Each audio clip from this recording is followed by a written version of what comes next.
10 और चैप्टर 10 का लेक्चर 5। ठीक है जी। और हमने जो कल डिस्कशन की थी उससे आगे बढ़ते हैं। नाइटेरियंस में हम बात करते हैं, कोरल रीफ्स हम कल पढ़ चुके थे मेरे ख्याल से, है ना। तो इम्पोर्टेंस भी हमने डिस्कस कर ली थी। अब हम बात करते हैं इसकी फाइलोजेनी की। ठीक है। तो फाइलोजेनी में आप बात करते हुए हम कहते हैं कि जी फाइलोजेनी जो है वो हमारे नाइटेरियंस का इवॉल्व होना एक्चुअली एक अलग लाइन है। आप बुक को थोड़ी देर के लिए 192 पर देख लीजिए। और 192 पर हमारे पास जो चार्ट बना है उस चार्ट में आपको नज़र आ रहा है कि ये हमारा एंसेस्टर ऑफ द प्रोटॉक्टिस्ट है। जो दो और एक तीन, एक राइट हैंड पर लाइन जा रही है, एक लेफ्ट हैंड पर और एक स्ट्रेट। लेफ्ट हैंड पर जा रही है स्पंज और राइट हैंड पर जा रही है, सॉरी लेफ्ट हैंड पर जा रही है, वो है नाइडेरियंस। तो नाइडेरियंस अपनी इवॉल्व होने के बाद अपनी ही जगह पर हमारे पास मौजूद हैं। तो हम ये कहते हैं कि cnidarians are evolve from the protoctist. ठीक है। तो फाइलोजेनेटिकली ये प्रोटॉक्टिस्ट ही है। और इसको इसकी फाइलोजेनी अगर हम देखें तो वो एक्चुअली तीन क्लासेस हमें नजर आएंगी इसमें। ठीक है जी।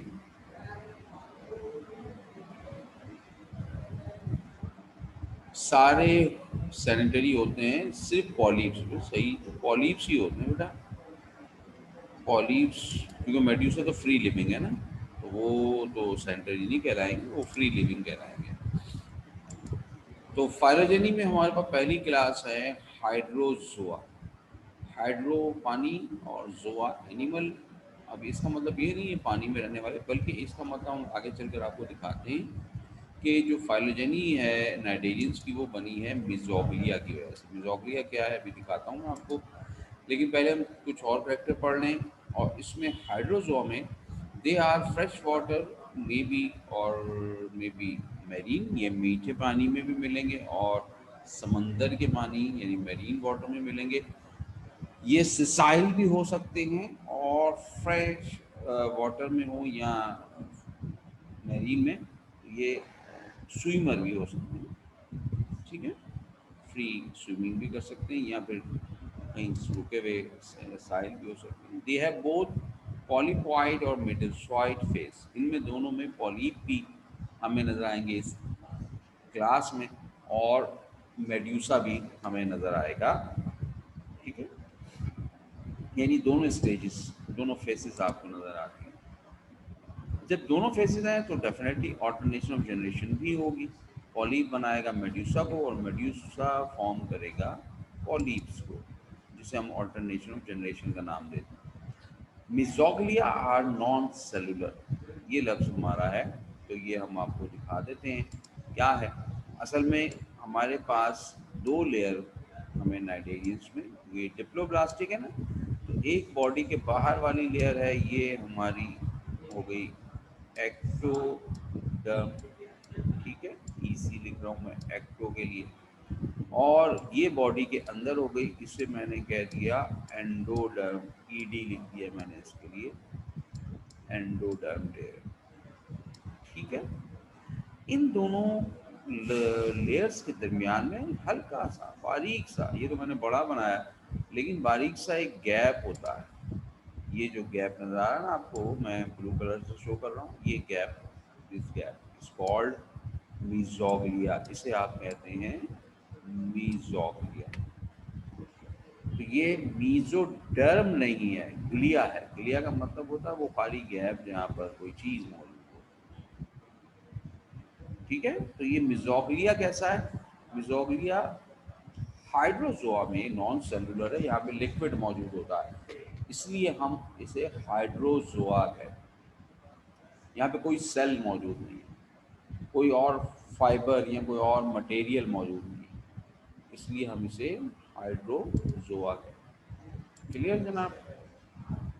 इसकी एग्जाम्पल हमारे पास है फाइसीलिया, पोर्टुगेज मैन ऑफ वॉर, देखा था हमने। और हाइड्रा, उसका टीएसपी आपने देखा है, ओबीलिया अभी नहीं देखा, तो अब देख लीजिए। ये है ओबीलिया, जिसको हम कॉमनली सी फर, समंदर के पर होगा ना, फर कहते हैं रुएं को। तो ये आपको जो नज़र आ रहा है ये हमारा ओबीलिया। तो ये एक class, first class, class one, ठीक है। तो ये असल में फाइलोजेनी जो बनाई गई है हमारे नाइडेरियंस की, वो फाइलोजेनी की बेस ही मिजोग्लिया है।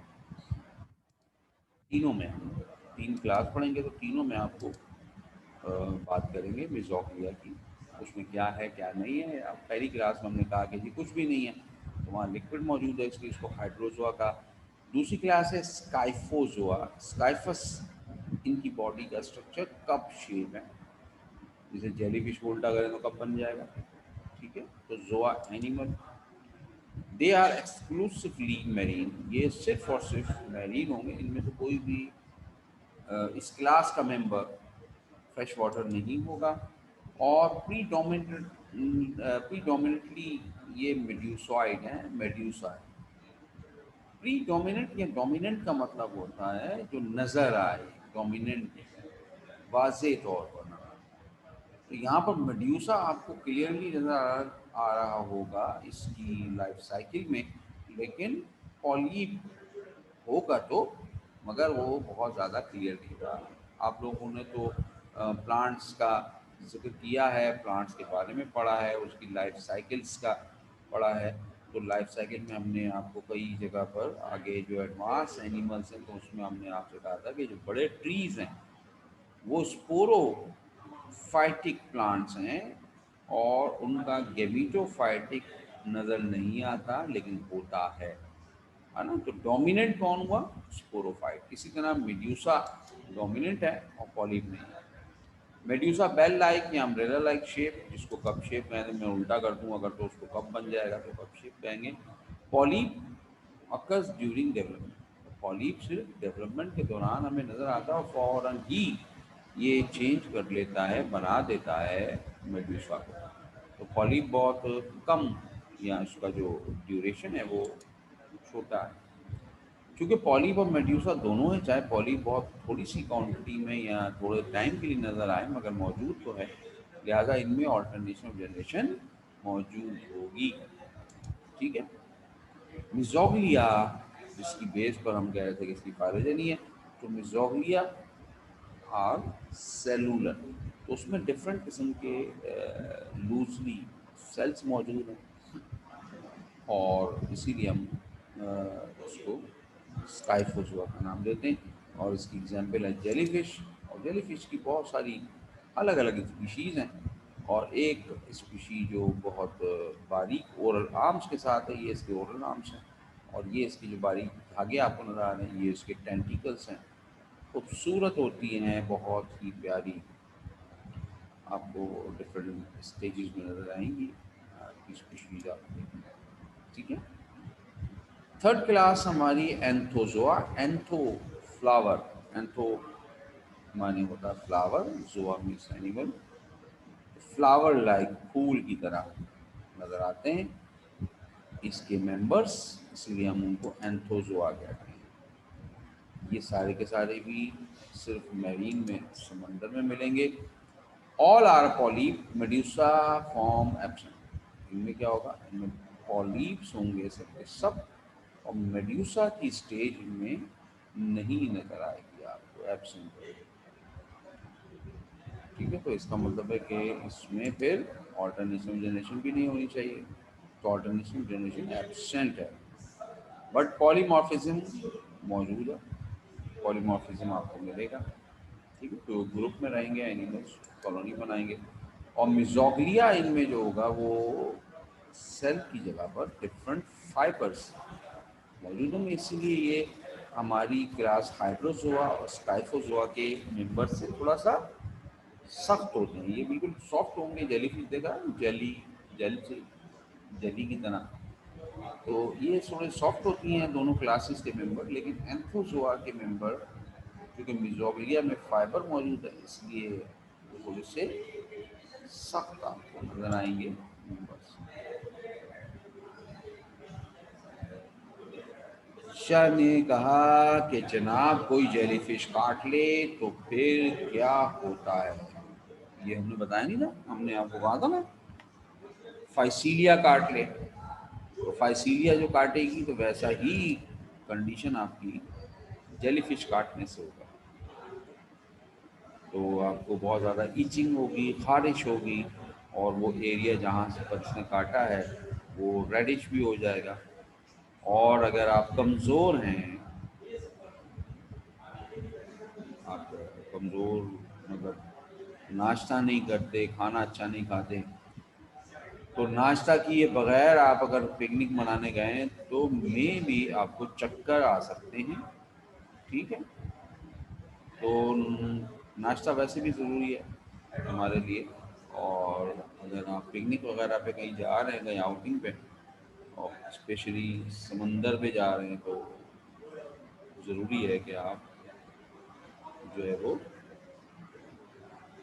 खाना खा के यानी नाश्ता करके जाएं।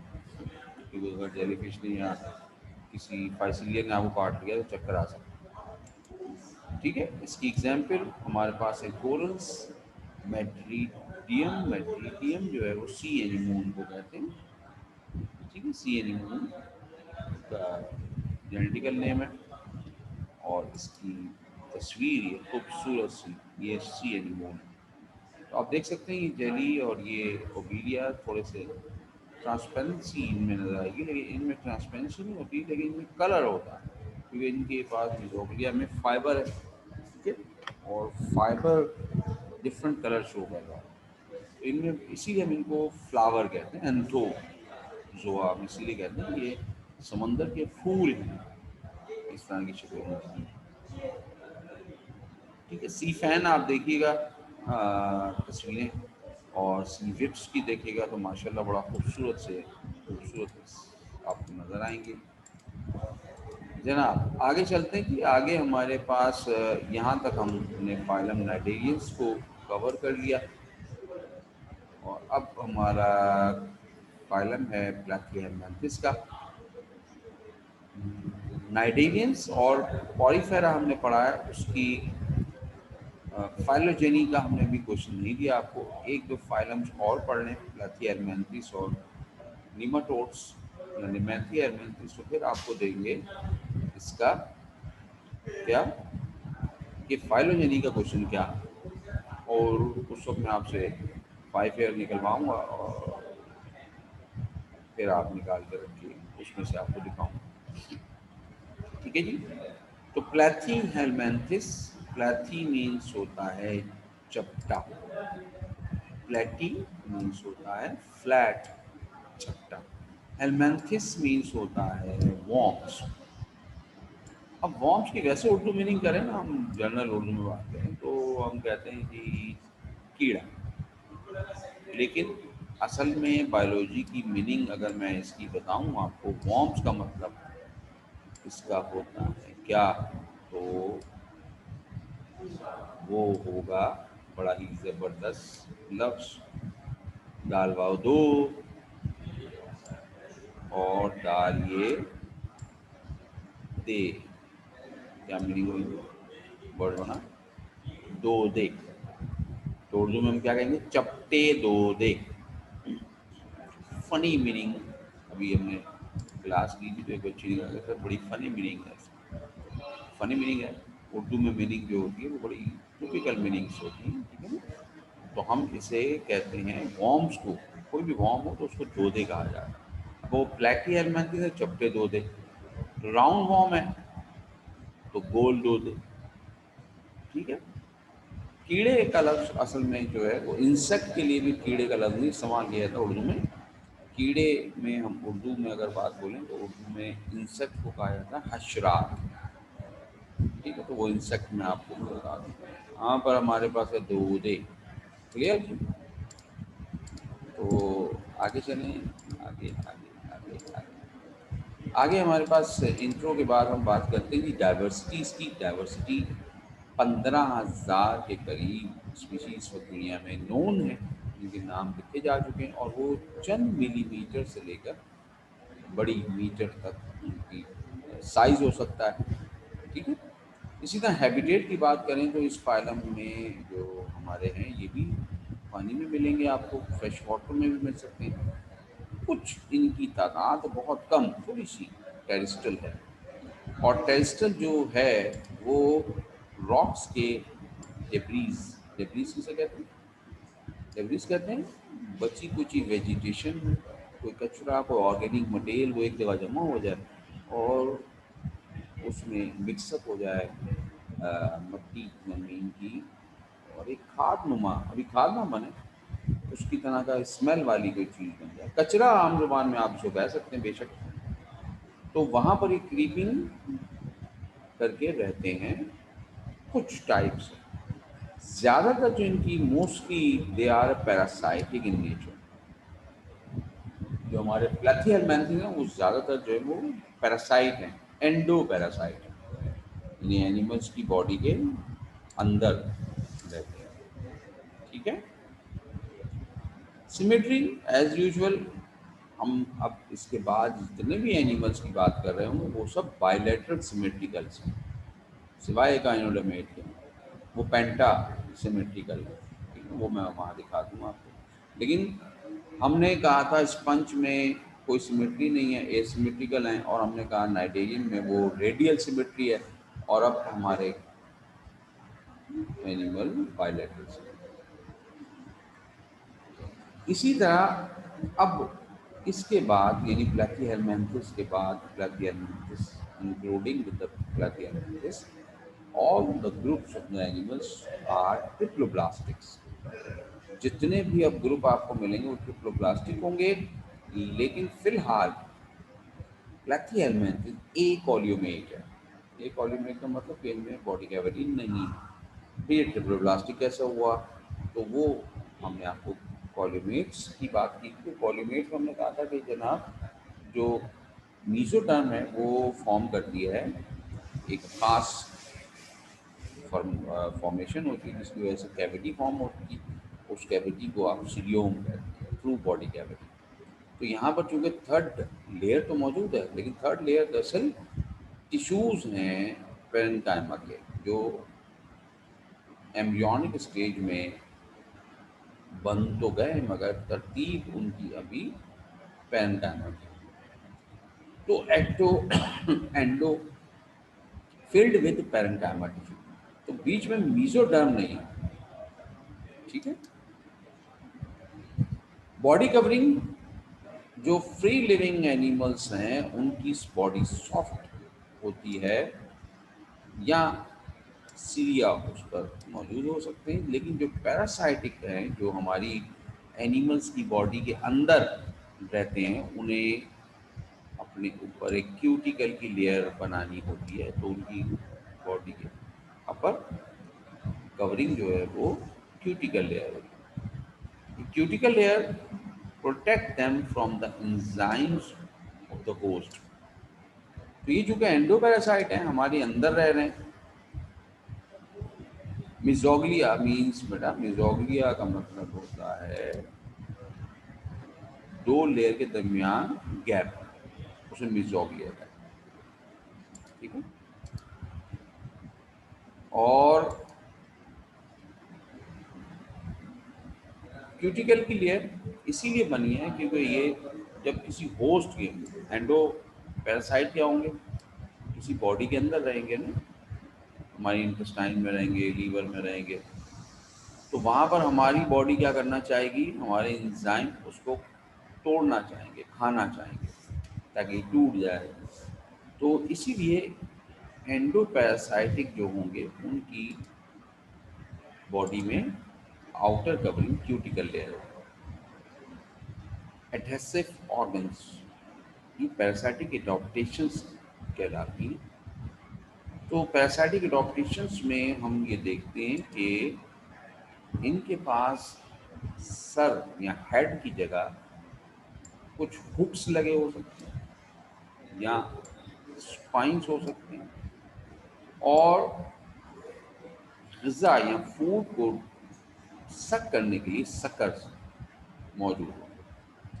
हुक्स क्या करेंगे, हुक्स इसको अटैचमेंट देंगे इंटरनल बॉडी की होस्ट के साथ, क्योंकि इंटेस्टाइन में तो मूवमेंट चल रही होगी, तो हुक्स इन हमारी इंटेस्टाइन के साथ अटैचमेंट दे देंगे, जिससे ये हमारी इंटेस्टाइन में जुड़े रहे। इसी तरह स्पाइन कांटे वो भी यही अटैचमेंट का काम करेंगे, सकर्स भी यही काम करते हैं, लेकिन सकर्स सक करने का काम भी कर रहे हैं, डबल काम कर रहे हैं।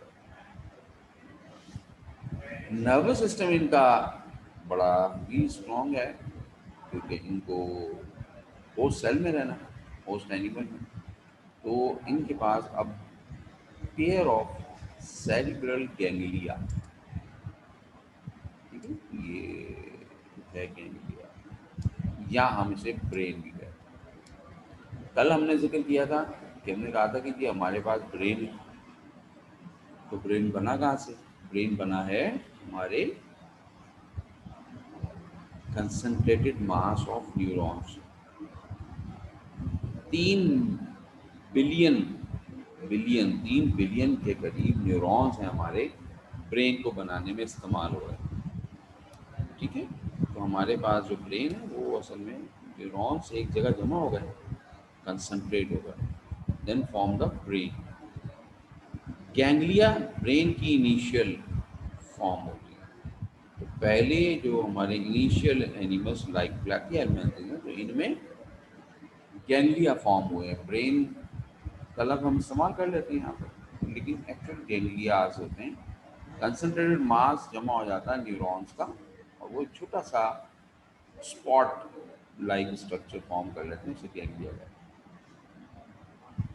अब इनमें जो नर्व्स हैं वो बाकायदा तौर पर अच्छी तरह डेवलप हैं, यानी 1 to 3 pairs of longitudinal nerve cord connected to each other by transfer commission. अब मैं आपको ये बताऊं, अब इनमें एक या 3 पेयर लॉन्गिट्यूडनल, ये मैं बना रहा हूँ, ये ब्लू कलर में, ये आ गए लॉन्गिट्यूडनल, मैंने एक पेयर बना दिया, ठीक है। तो ये नर्व्स हैं। अब मैं जनाब पिक कर लूँ कोई और सा कलर, और इन दोनों को आपस में ज्वाइन कर दिया, डेट इज कॉल्ड ट्रांसफर्स रमेश्वर्स। ये जो ब्लू पिंक कलर में दिखाया, ये ट्रांसफर्स हैं, और जो ब्लू कलर शो किया वो लॉन्गिट्यूडनल नर्व्स हैं।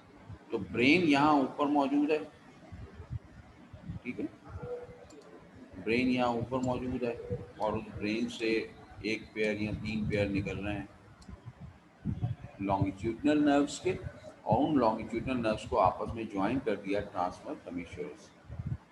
ये भी नर्व्स है, ये भी नर्व है पिंक वाली, यानी कि ट्रांसफर जो ये भी नर्व है। इस तरह इनका जो नेट है of the nervous system, they are very well arranged, जिससे हमारी बॉडी में नहीं होता। हमारी बॉडी में हमारा ब्रेन है, कल भी हमने कहा था अगर है तो, और होना चाहिए वैसे तो, कहीं देखिएगा इधर उधर ना पड़ा हो, किसी के घुटने में ना गया हो, किसी के पाँव के सोल में ना चला गया हो, है होगा, सही है कि ना। तो उसमें से नर्व्स निकल कर बॉडी के अंदर जा रही होती हैं, और वो नर्व्स डायरेक्टली नहीं जा रही, पहले स्पाइनल कॉर्ड में, फिर स्पाइनल कॉर्ड से निकल गया, तो हमारा और भी ज़्यादा अच्छा डेवलपमेंट है, ठीक है। इनमें स्पाइनल कॉर्ड नहीं है, ये इनवर्टेब्रेट्स। क्लियर जी? अच्छा जी, तो हम आगे नेक्स्ट जो रिमेनिंग करेक्टर्स हैं उनकी तरफ चले। ये हम जनरल करेक्टर्स अपने बात कर रहे हैं फाइलम प्लेथिहेल्मिन्थस, ठीक है जी। और आगे चलें जी, आगे क्या है? आगे हमारे पास नाइडी प्लेथिहेल्मिन्थस की करेक्टर है, जिनमें एक है डाइजेस्टिव सिस्टम। डाइजेस्टिव सिस्टम के लिए ये डायग्राम प्लेनेरिया, ये एनिमल है, fresh living, fresh water living है, मीठे पानी में रहने वाला, ठीक है। और इसकी जो डाइजेस्टिव ट्रैक है वो आपके सामने हम बात कर रहे हैं। Most of the free living animals mouth Leeds into tubular structure called pharynx. Mouth ये ओपनिंग है, और ये ओपनिंग एक ट्यूब बना रही है, ये पूरी ट्यूब जा रही है इसकी बॉडी में, दैट इज कॉल्ड फेरेंस। जैसे हमारे पास एसोफेगस होता है, डाइजेस्टिव सिस्टम अगर आपको याद हो, तो हमारे पास जो है माउथ के बाद एसोफेगस होता है, वो भी ट्यूब होता है। ठीक है, तो यहाँ पर माउथ ओपनिंग है और उसके बाद फॉरन ट्यूब शुरू हो गई, ये ट्यूब फेरेंस कहलाता है। ये ट्यूब अब आगे जाकर यहाँ कलर कर दूंगा क्या, ज़्यादा अच्छा रहता है आपको नजर आएगा।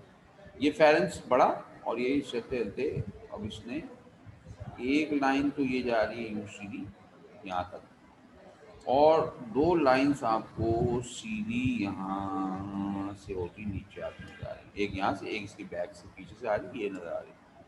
ठीक है, तो three main branches of intestine, ये इंटेस्टाइन है इसकी, median longitudinal and two lateral branch. ये मीडियन लॉन्गिट्यूडनल ब्रांच है और ये जो है लेटरल दोनों ब्रांच है। These branches possess blind structure called diverticula. ठीक है, डाइवर्टिकुला, एमसीक्यू में पूछ सकते हैं आपसे। अब ये जो ब्रांच नजर आ रही है, ये मैं पिंक कलर शो कर रहा हूँ, ये जितनी साइड्स हैं ये इसी में से निकली हैं, लॉन्गिट्यूडनल से और मीडियन से। ये आगे जाकर बंद है, ब्लाइंड, ब्लाइंड माने होता है अंधा, अंधे का मतलब है कि आगे से गली बंद है, blind end of the street, गली बंद हो गई है ना। तो इसी तरह से ये इंटेस्टाइन का ब्लाइंड एंड है, इसको कहा जाता है डाइवर्टिक्यूला। जैसे हमारे पास भी, अब इनके पास तो बेशुमार है, क्योंकि इनकी इंटेस्टाइन सिंपल है और वो आगे से फर्दर डिवाइड हो रही है। हमारे अंदर जो है वो यानी ह्यूमन की अगर बात करें, हाई एनिमल्स की बात करें, तो वहाँ इंटेस्टाइन का एक एंड होता है आखिरी, उसको ब्लाइंड एंड कहा जाता है और हम जानते हैं उसको अपेंडिक्स के नाम से। तो अपेंडिक्स लाइक डाइवर्टिकुला, लेकिन यहाँ पर मैनी हूँ। ठीक है, अगर इनमें बहुत फर्क है तो मैंने सिर्फ आपको एक एग्जाम्पल ब्लाइंड एंड की वजह से बताया। प्रोसेस ऑफ डाइजेशन में बी इंट्रासेलुलर और एक्स्ट्रा सेलुलर, सेल के अंदर डाइजेशन हो सकता है, सेल के बाहर भी, क्योंकि अभी बड़ा एनिमल है, थ्री लेयर्स हैं इनकी, तो पहले डाइजेशन इन ट्रैक में होगा। तो अगर वो डाइजेस्टिव ट्रैक में हो, जैसे इंटेस्टाइन में हो रहा है, तो that is called extracellular digestion. और फिर ये ब्लाइंड एंड से होकर बॉडी के अंदर जो सेल हैं, ईच सेल वहाँ ट्रांसफर होगा, तो इसे कहा जाएगा इंट्रा सेलुलर, सेल के अंदर। ठीक है, transport and respiration take place by the diffusion. यहाँ पे कोई सर्कुलेटरी सिस्टम नहीं है, कोई लंग्स नहीं है अभी तक, और इनका जो ऑक्सीजन की ट्रांसपोर्टेशन है, खाने की ट्रांसपोर्टेशन है इंट्रासेलुलर, वो सिंपली एक सेल डिफ्यूज करता है, फिर दूसरा सेल डिफ्यूज करता है, तो डिफ्यूजन से हो जाती है डायरेक्ट। एक्सक्रीशन के लिए excretory organs include a pair of tubules and flame cells called protonephridia. ठीक है, इन जनरल हम उनको फ्लेम सेल कहते हैं और बायो की टर्म में हम उनको प्रोटोनेफ्रिडिया कहते हैं। लास्ट पॉइंट समझ नहीं आया, लास्ट कौन सा, ट्रांसपोर्ट का। Transport and respiration take place by diffusion.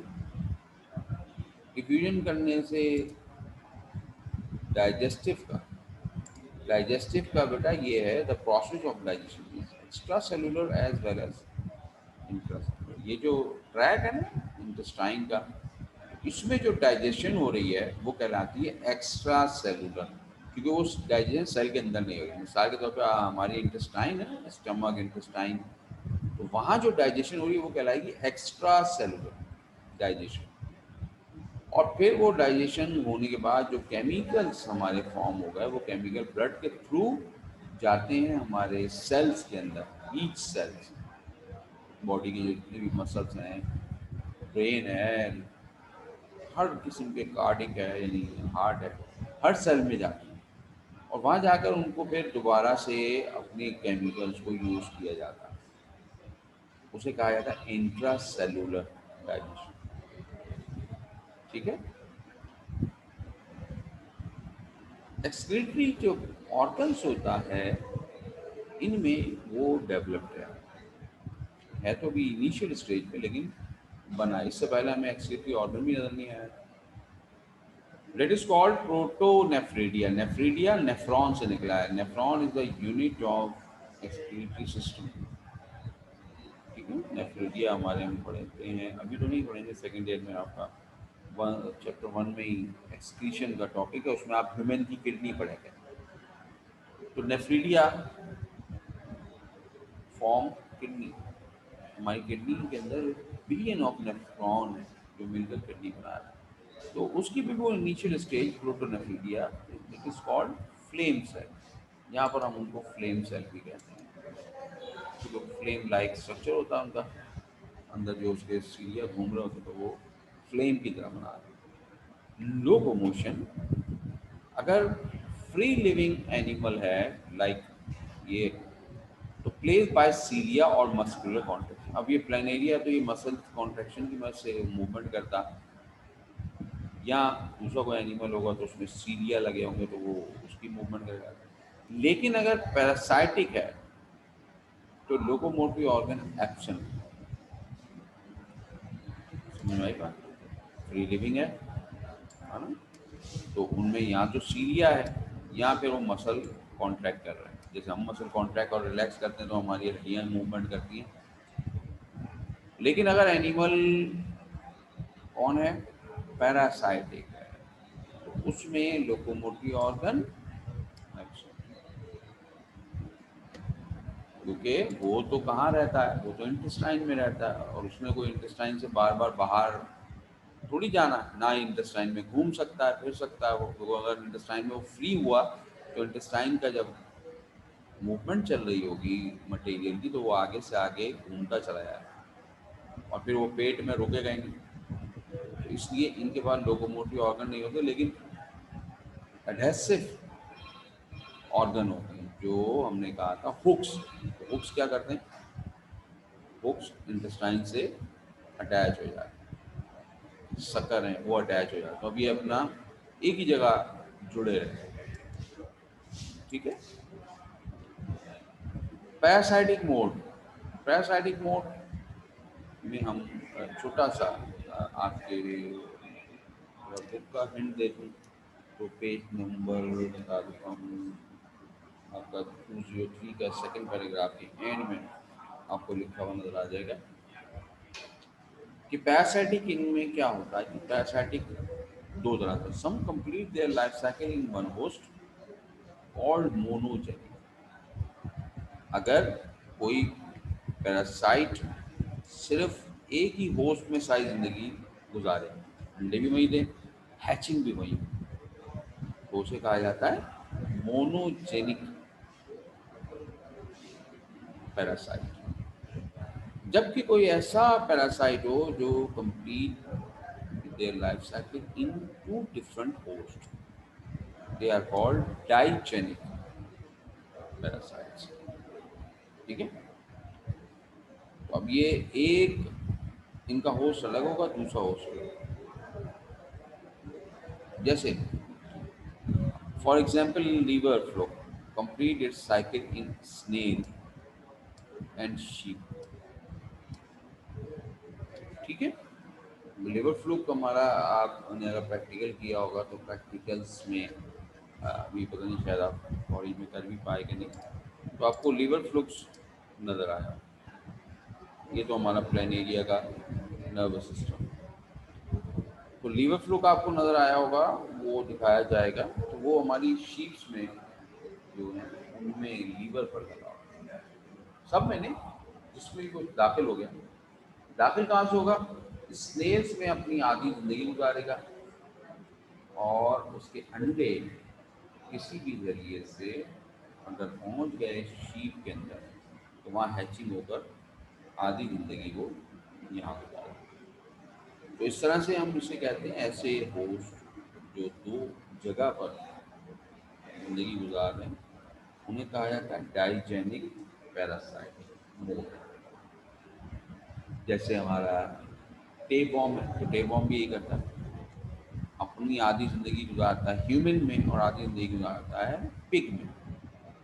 इसीलिए टेप वॉर्म जो है वो पैरासाइट हमारे नहीं हो सकते, यानी मुसलमानों में नहीं आ सकता, क्योंकि हम पिग का गोश्त नहीं यूज़ करते। तो जो भी लोग पिग का गोश्त यूज़ करते हैं वो उनके साथ ये हो सकता है कि उनकी बॉडी में टेप वॉर्म्स हो। ठीक है।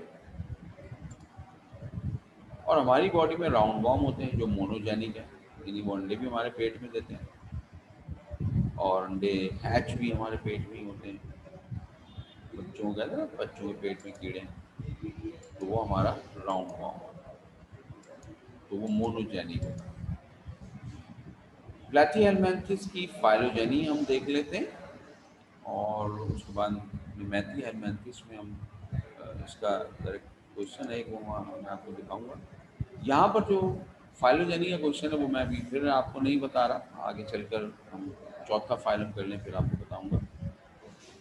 तो इसकी फाइलोजेनी में हम चलते हैं तो हम बात करते हैं कि they evolve from a cylindrical like form which resemble a planular larva. तो इनकी जो फाइलोजेनी में हम देखते हैं वो कहते हैं कि ये सिलिंड्रेट की तरह जो प्लेन्यूलर लार्वा है उसके स्ट्रक्चर और इनका स्ट्रक्चर बड़ा रिजेंबल करता है, इसलिए कहा यह जा सकता है कि मे बी ये सिलिंड्रेट से इवॉल्व हुआ, मगर कोई सी कंफर्मेशन नहीं है फिलहाल।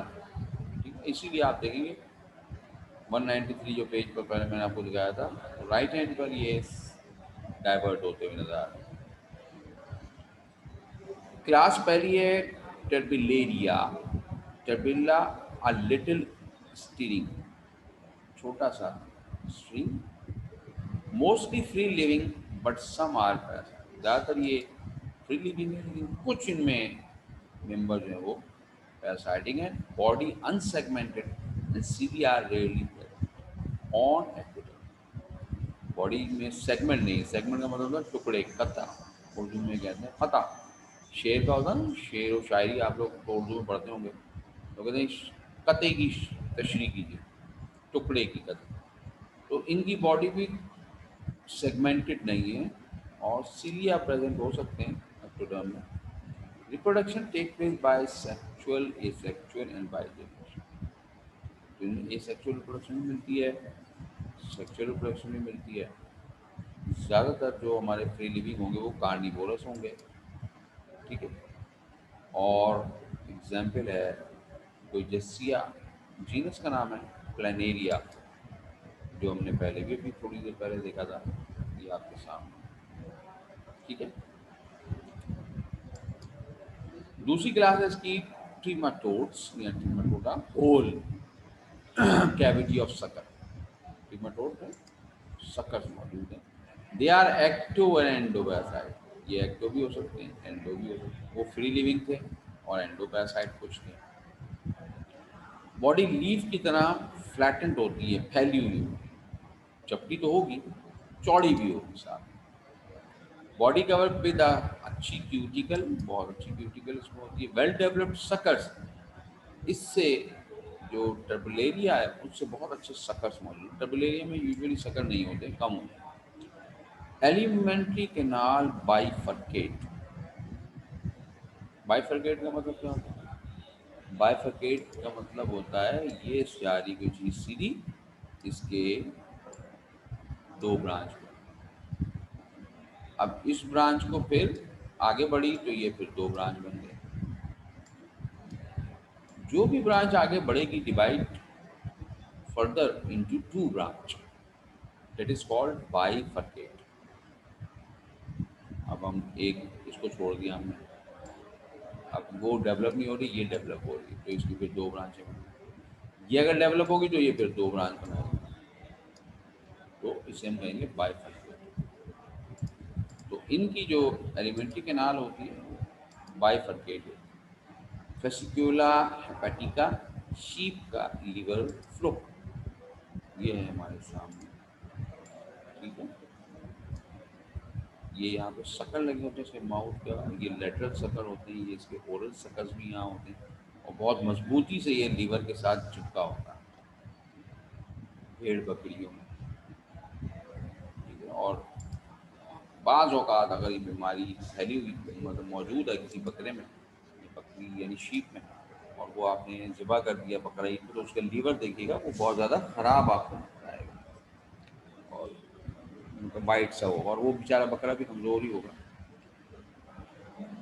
तीसरी क्लास है इसमें Cestoda. Cyst ribbon like, ribbon की तरह स्ट्रक्चर होगा और टेपवर्म जो आपने पढ़ा है, दे आर इंटेस्टाइनल पैरासाइट। ये वर्टेब्रेट के इंटेस्टाइनल पैरासाइट हैं, इनमें कोई फ्री लिविंग नहीं होगा, कोई एक्टो पैरासाइट नहीं। बॉडी शेप रिबन लाइक होती है, सेगमेंटेड होती है, सेगमेंट आपको नजर आएंगे, कता नजर आएंगे और हार्ड क्यूटिकल की लेयर आपको नजर आती है। ठीक है। और एडेसिव ऑर्गन बहुत अच्छे हुक्स सकर्स इनमें प्रेजेंट होते हैं। Mouth and alimentary canal absent होती है, इसमें माउथ नहीं होगा, माउथ या हेड को हम स्कोलेक्स कहते हैं। और ये डाइचेनिक हैं ह्यूमन में और पिग में, जैसे मैंने आपको कहा था रिबन लाइक यानी के टेप वॉर्म है टीना सजिनाटा, बीफ टेप वॉर्म या टीना सोलियम ह्यूमन का, वो ये रहा। तो इसका जो हेड है ना ये स्क्वाइलेक्स कहलाता है, जो हेड पे शक्ल लगे। ये देख लें सेगमेंट, सेगमेंट जो आखिरी सेगमेंट होगा वो बड़ा हमेशा होगा और पहला वाला सेगमेंट छोटा होगा, क्योंकि यहीं से डेवलपमेंट होती है, ये लंबा होता है, ये सेगमेंट टूटते जाते हैं। जो मैच्योर सेगमेंट होते हैं ये टूट भी जाते हैं इनके, और ये फिर बाद में ग्रो करते हैं। ठीक है जनाब, ये हेड देखें, हेड में ये हुक्स भी लगे हुए हैं और ये सकर्स लगे हुए हैं तीनों चारों तरफ। ठीक है जनाब, तो मेरा ख्याल से आज क्लास का हमारा टाइम भी मेरा ख्याल हो ही गया, हाँ हो ही गया माशाल्लाह। तो बहरहाल ये हमने आज क्लैथी हेलमेंथिस को उसकी जो फाइलोजेनी थी वो कवर कर लिया, और इसकी साइटिक एडॉप्टेशंस को अगर देख लें तो ये शॉर्ट क्वेश्चन आपको नज़र आता है 5 ईयर में। ठीक है, और ये दोनों जगह पर फिट हो जाता है, यानी हेलमेंथिस में भी अगर आपसे बोल दें कि राउंड वॉर्म की पैरासाइटिक एडॉप्टेशन बता दीजिए या हमारे क्लैथी हेलमेंथिस की बता दीजिए, तो हम दोनों में इसका आंसर लिख सकते हैं। तो आपके पास क्वेश्चन आप नोट कर लें, अगर अभी तो हमको देर हो जाएगी बताने में, लेकिन क्वेश्चन फिलहाल आप नोट कर लो। 204 पर आपका है, वहाँ पर लिख दिए describe the parasitic adaptations describe the parasitic adaptations in flatworms in flatworms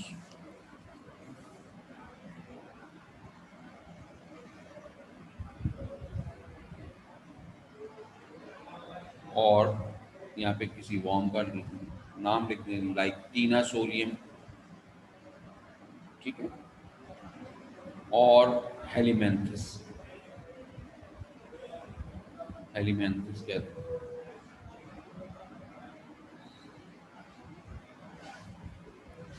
ठीक है,